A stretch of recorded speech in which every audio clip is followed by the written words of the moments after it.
Dices, Fer, cuando me inicio.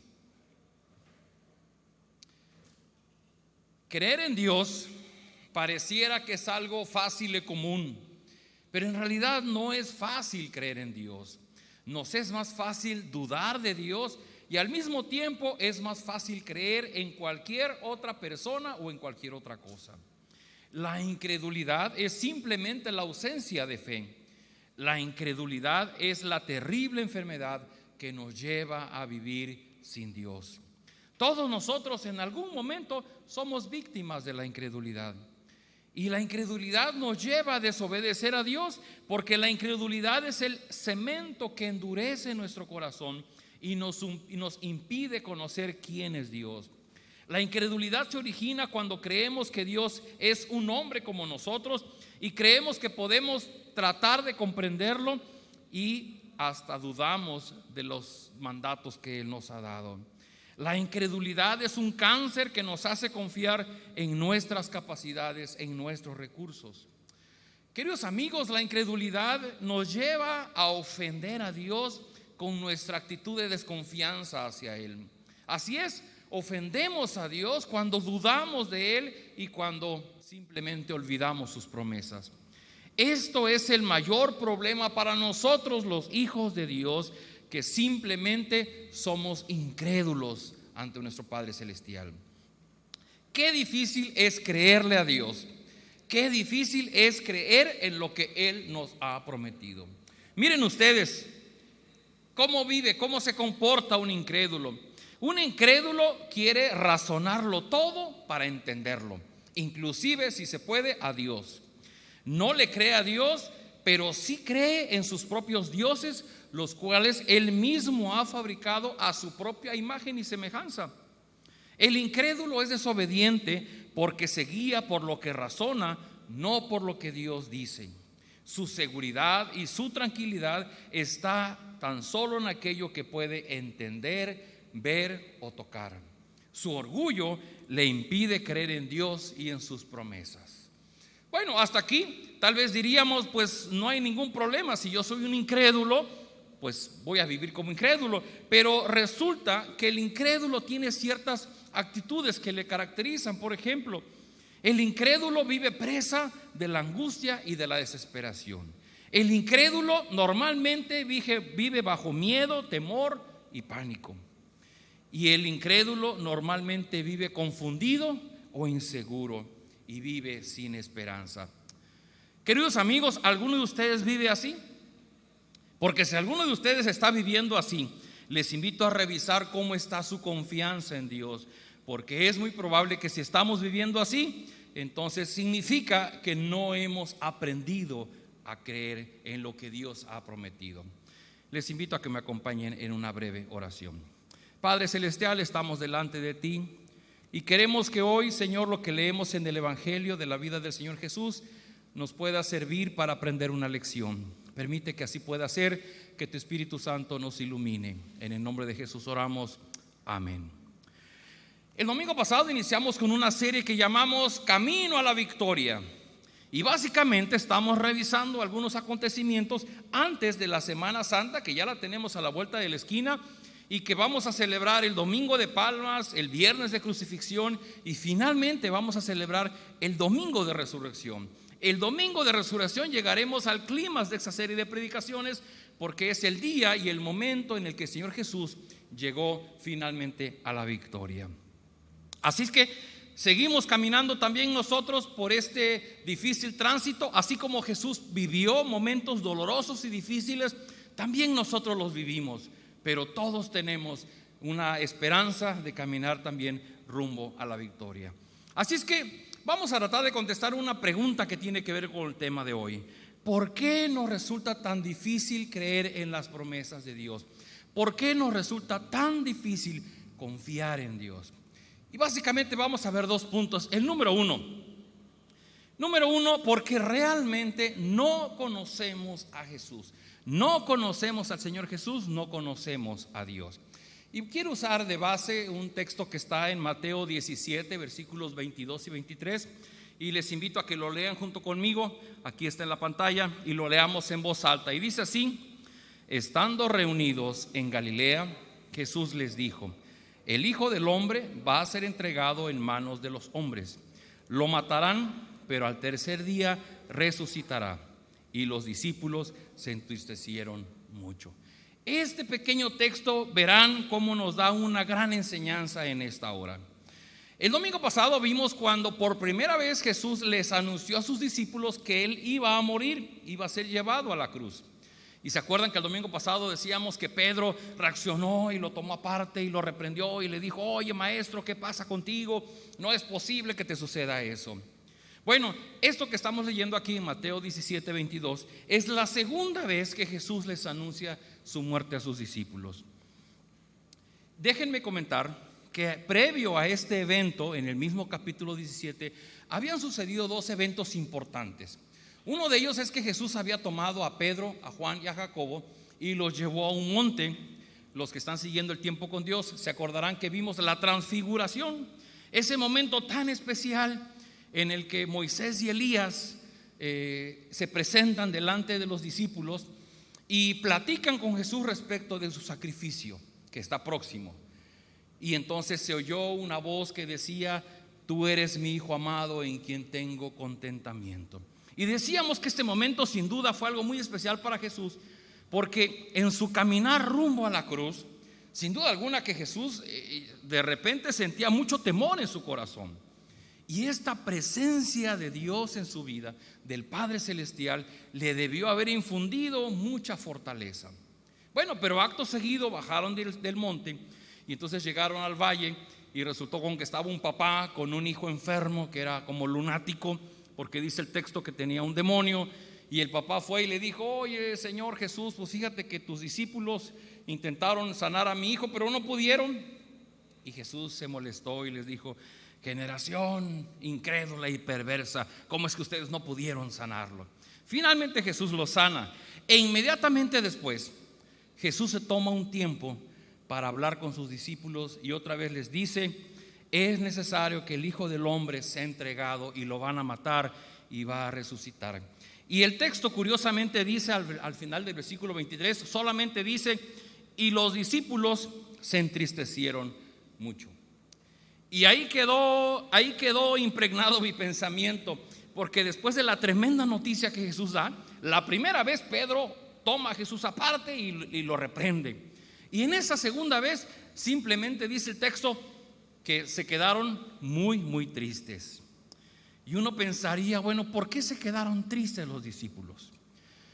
Una razón tiene que ver con lo que veíamos la semana pasada.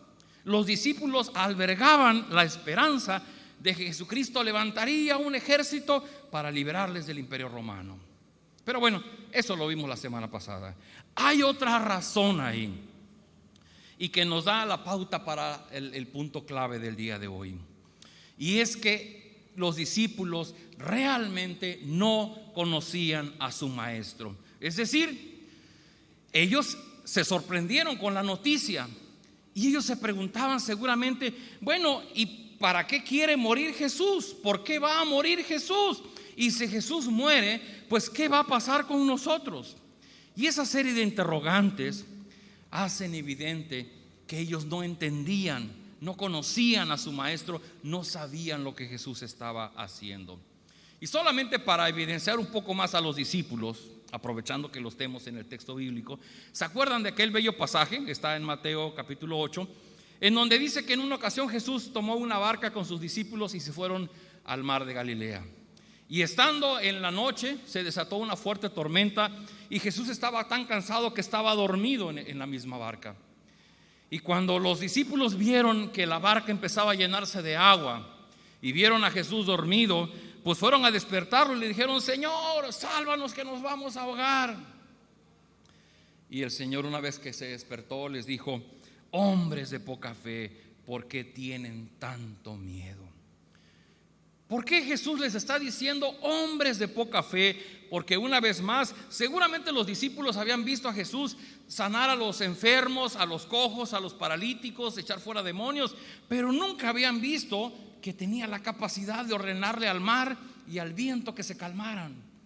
No conocían a su maestro. Y lo que está sucediendo es que los discípulos van descubriendo quién es Jesús conforme están viviendo a su lado en el día a día.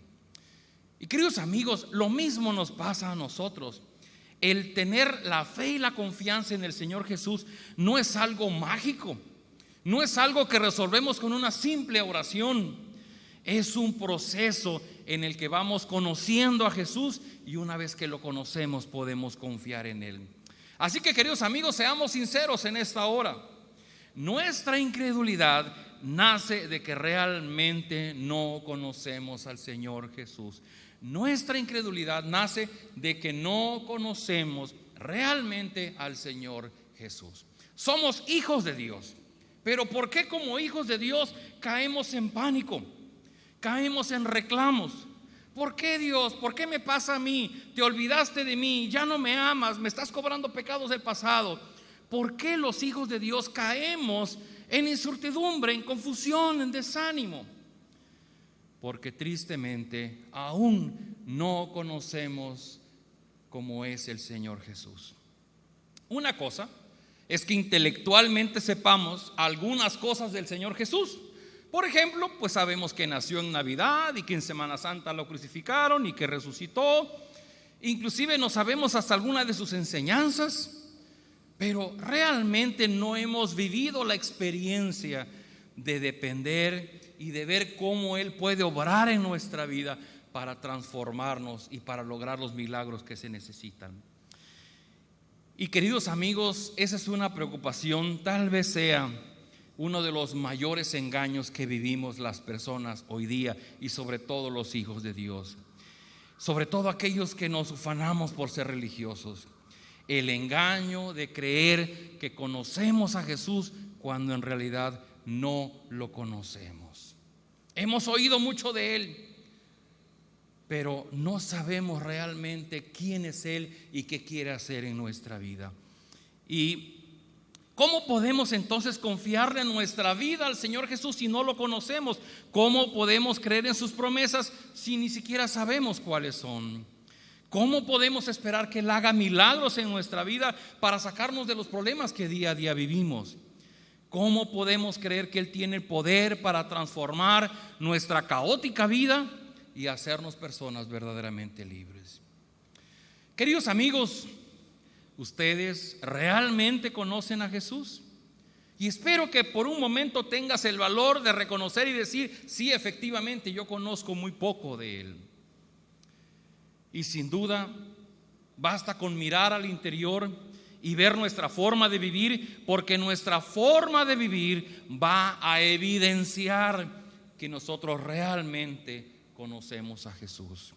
Si nos levantamos por la mañana y no sabemos ni por qué estamos viviendo, si de continuo sentimos un vacío en nuestro corazón, en nuestra vida, si por la mañana no quisieras ni tener que levantarte para trabajar y en lo único que piensas es en seguir durmiendo, el punto de todo esto es: no conocemos realmente quién es Jesús, y menos conoceríamos sus promesas a nuestra vida.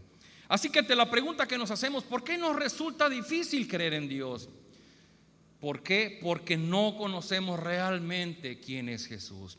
Y número 2, quisiera leer otra vez el mismo texto, Mateo 17, 22 y 23, porque hay otra frase ahí que quisiera resaltar. Dice así: estando reunidos en Galilea, Jesús le dijo: el Hijo del Hombre va a ser entregado en manos de los hombres, lo matarán, pero al tercer día resucitará. Y los discípulos se entristecieron mucho. Jesús les está hablando de que Él va en un camino de dolor rumbo a la cruz, y cada día se acerca más a ese fatal día. Y el texto termina diciendo que los discípulos se entristecieron mucho. Pero hay algo ahí que yo encontré y que llamó mi atención, porque antes de eso, antes de que diga el pasaje que estaban tristes los discípulos, Jesús les da una promesa. Dice: pero al tercer día resucitará. ¿Cuál es esa promesa? Que Cristo no solamente iba a morir, también iba a resucitar. Pero vean ustedes, los discípulos se quedaron atorados en la mala noticia, de su muerte. Y no pusieron atención, no oyeron, no entendieron la mejor parte de lo que Jesús estaba diciendo. Y la mejor parte que estaba diciendo es que su Señor no solamente moriría, sino resucitaría. Los discípulos pusieron toda su atención en la primera parte, en que Jesús iba a morir, pero ya no pusieron atención en la parte que Él resucitaría. Y curiosamente a nosotros nos pasa lo mismo. Ponemos más atención en las malas noticias que en las buenas noticias que vienen de parte de Dios. Y esas buenas noticias son las promesas de Dios. De tal forma que cuando estamos viviendo situaciones adversas que nos hacen caer en miedo, en temor, en confusión, en desesperanza, bueno, es porque estamos poniendo más atención a las malas noticias que a las buenas noticias de las promesas de Dios. ¿Por qué nos resulta esto tan difícil? Por eso, porque casi siempre ponemos más atención a lo malo que a lo bueno que Dios nos está prometiendo. A lo malo que sucede que a lo bueno que Dios nos promete. Yo solamente quiero que ustedes me ayuden y se imaginen por un instante. Jesús le está dando una noticia que, dijeran los jóvenes, nos hace reventar la cabeza. Les está diciendo que va a resucitar. Y yo me pregunto, ¿no es esta noticia por sí sola una noticia increíble? Yo no sé ustedes, pero yo hubiera querido estar ahí para ver cómo era esto de que Jesús iba a resucitar. El hecho de que Jesús resucitaría nos estaba dando la segunda y la mejor parte de la noticia que Jesús estaba dando. Así que, querido amigo, yo te pregunto, ¿cuál es esa mala noticia que te tiene lleno de ansiedad, desesperación y angustia? ¿Cuál es esa mala noticia que te tiene atrapado en el miedo y en el temor? ¿Cuál es esa mala noticia que te impide dormir por las noches? ¿Cuál es esa mala noticia que te empuja a caer en el alcohol y en las drogas? Pues estamos aquí y estoy aquí para darte la mejor noticia. Jesús está caminando rumbo a la cruz donde va a morir, pero Jesús no va a terminar ahí. Jesús va a resucitar para lograr la mayor victoria para Él mismo y para su pueblo. No es solamente su victoria, es nuestra victoria, es tu victoria. Por lo tanto, eso significa que nuestra vida tiene un sentido, tenemos esperanza, podemos ser libres, podemos obtener el perdón del Padre Celestial y nada ni nadie nos podrá separar del amor de Dios. Quiero compartir contigo otra excelente noticia que debería de romper nuestro esquema de estar preocupado por las malas noticias que tenemos hoy día. Y está en Hechos capítulo 1, versículos 9 al 11. Y dice así: habiendo dicho esto, mientras ellos lo miraban, los discípulos, Jesús fue llevado a las alturas hasta donde una nube le ocultó de su vista. Ellos se quedaron mirando fijamente al cielo mientras Él se alejaba. De repente se le acercaron dos hombres vestidos de blanco que le dijeron: Galileos, ¿qué hacen aquí mirando al cielo? Este mismo Jesús que ha sido llevado de entre ustedes al cielo vendrá otra vez desde la misma manera que lo han visto irse. Esto sucedió al final de los evangelios. De hecho está en el primer capítulo de Hechos, donde dice que Jesús, después de estar 40 días con sus discípulos, los dejó y ascendió al cielo. Y los discípulos se quedaron, cuando Jesús ascendía al cielo, se quedaron viendo a las nubes. Y entonces aparecieron dos varones, dos ángeles, y le dijeron: varones, ¿por qué se quedan mirando al cielo? Este mismo Jesús que se ha ido vendrá otra vez. Y esta es una de las mayores noticias que podemos recibir nosotros hoy día, porque seguramente se nos olvida esta promesa. Yo no sé ustedes cuándo fue la última vez que por la mañana amanecieron y dijeron: Señor, deseo que un día regreses por mí. Yo quisiera verte en los cielos, viniendo por segunda vez por tu iglesia. Y eso es por sí solo es una noticia que debe llevarnos de esperanza. ¿Por qué? Porque Jesús no ha abandonado a su iglesia. Jesús tiene el plan de regresar por nosotros. Y eso significa que nosotros, tú y yo, tenemos un futuro glorioso. Nuestra vida no va a acabar enterrada en un hoyo en la tierra, comido por gusanos. Nuestra vida se extiende a la eternidad. El Señor Jesús vendrá por nosotros para llevarnos a la morada del Padre Celestial. Así que, ¿por qué nos cuesta tanto trabajo creer en lo que Dios ha prometido? Número uno, porque realmente no conocemos a Jesús.